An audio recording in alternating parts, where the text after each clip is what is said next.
Hello everyone, Brad here. I hope this gets to you and you can hear this because my neighbor is apparently deciding to mow right now. But I'm going to show you how to make pork chops from a pork loin that you can save money, and I'm probably going to butterfly them. So you can definitely want to watch this and see how it's done. While you're at it, if you like what you see, like, share, subscribe, you know all that good stuff every YouTuber asks of you. But we're going to get the smoker lit, and then I'm going to show you how to slice these.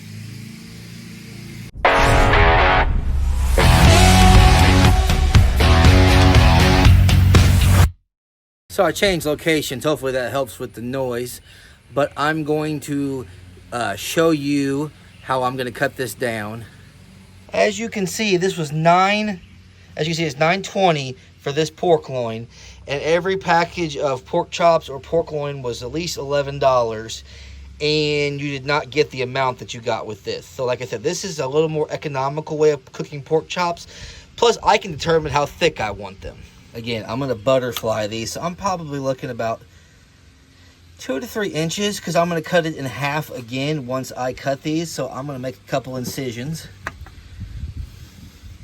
Again, I apologize. I wish I had a better cameraman. I'm not going to go over everything, the lighting, the Hunsaker, and all that. I have other videos like that. But if you would like to see it or me to do a video like that, put it in the comments, and I'll definitely make sure to do that. Also, if you guys want me to cook something that I've never cooked before, also leave that in the comments. If it's anything interesting, my fellow YouTuber Brian might do it. My family's not big on veggies, so we don't do a lot of different sides or interesting things. But I like to cook a lot of meat, and they do like corn. I'm not a corn fan, but they are. So, again, let us know. Might find something we really like.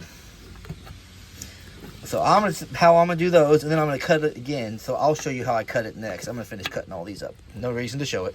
All right, my next one I'm gonna show you is how to do the butterfly part, which is you want it to lay flat, just like this.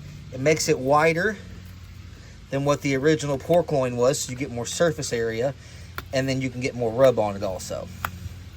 So I'm gonna try this. Like I said, I apologize in advance. My wife / camera person is not home yet, so I'm trying to do this video one-handed, but that's okay. We'll get it. You basically want to cut it through without going all the way through, if that makes any sense. And I see how I have spots here that I need to trim, so I'll take it down a little further until basically this should just flop open. We're getting there. You do not want to cut it all the way through. If you cut it all the way through, it will, well, obviously won't be the way. It'll be 2 pieces of pork chops. I hope you guys enjoy it. I'm trying to get better at these videos and get information. So, and I could trim some of that fat off, and I probably will before it goes on the smoker to make it. I mean, nobody wants just a big hunk of fat. Take that off, and I will come back and rub these. I like to run the smoker about 300 degrees. You can run it anywhere from 225, but I like a little char. Not burnt. Char is the difference. So we're going to see how these go. We're going to make some baked beans and have a good barbecue dinner with it. And hopefully my family enjoys it. Because after all, that's what most of us like, is to feed our families. So I hope you guys learned something from this. Alright, I'm going to use 3 rubs on this today. First one is So Fucking Awesome Top Secret Meat Dust. It's made by Brian Odom, Mr. So Fucking himself. And he's also one of my fellow YouTubers, along with the bum. And I'm going to put about a light to medium coat on this. I can't tell you what's in it. It's top secret. I only know about half of it myself. Sorry. Again, I apologize. I really need a camera person. But we do with what we got. One thing you will notice, it's a matter of preference. Some people get really upset about whether or not you use a binder. It really doesn't matter. I personally don't, because I let the meat sweat and I think it actually covers it better. And I had a world champion who told me one time that binders will only allow the rub and seasoning to go in as far as the surface because it's held on by the binder. Whether or not that's true, I don't know. This next rub I'm going to use is Holy Smokers Bacon Honey Hog. Actually, the next two rubs I'm going to use are both made by Holy Smokers Rubs. This is probably one of my favorite rubs that he makes. Actually, it is my favorite. It is called Bacon Honey. And my wife one time when I was actually cooking with this, she said, why does it smell like bacon out here? So that just shows you that it does have some bacon flavor. And who doesn't love bacon on pork? Bacon flavor. I mean, who doesn't love bacon on everything? So we're going to cover it with this. And the second rub of his that I'm going to use, and no, you do not need to use 3 rubs. 1 rub would work fine. I don't want to say I'm bougie with my rubs, but I personally feel like layering flavor, because I do competitions also, and they pretty much, you have to do anywhere good. So I personally prefer to layer my rubs. This one is called Nutty Honey Pecan.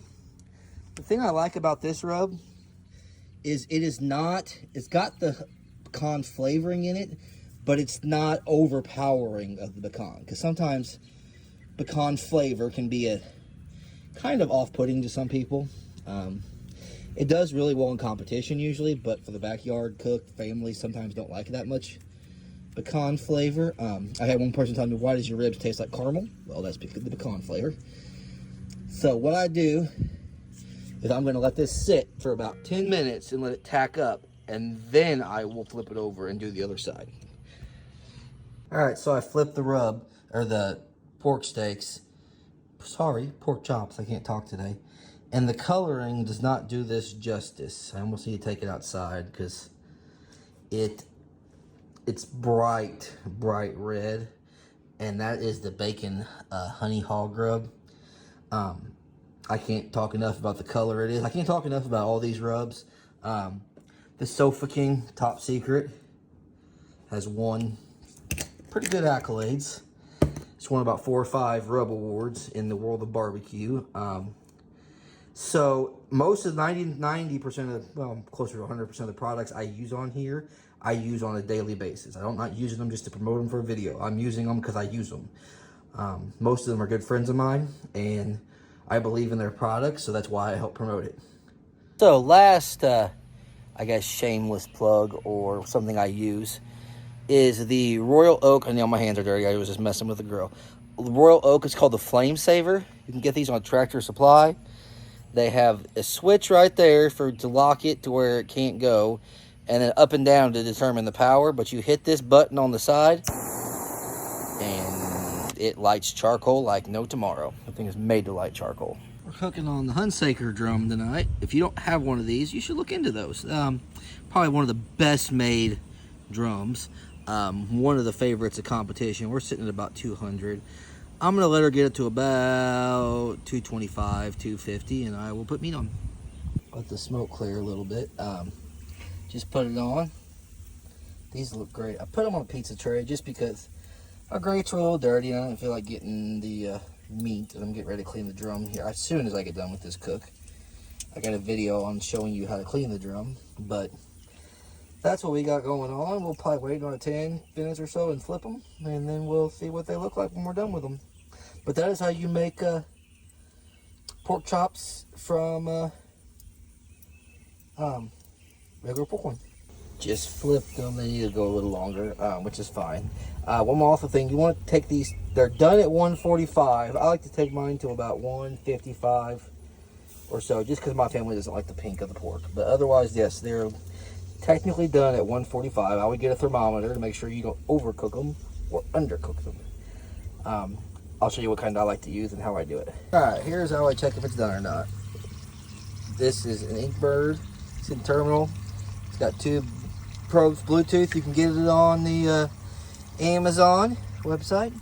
If we actually have a code, I did to the Q A2TQ20, get you 20% off. So if you're in the market for one of these, get you one. And I usually go to one of the biggest, thickest ones, and we're sitting about 137. for some of these other ones. That's just about done.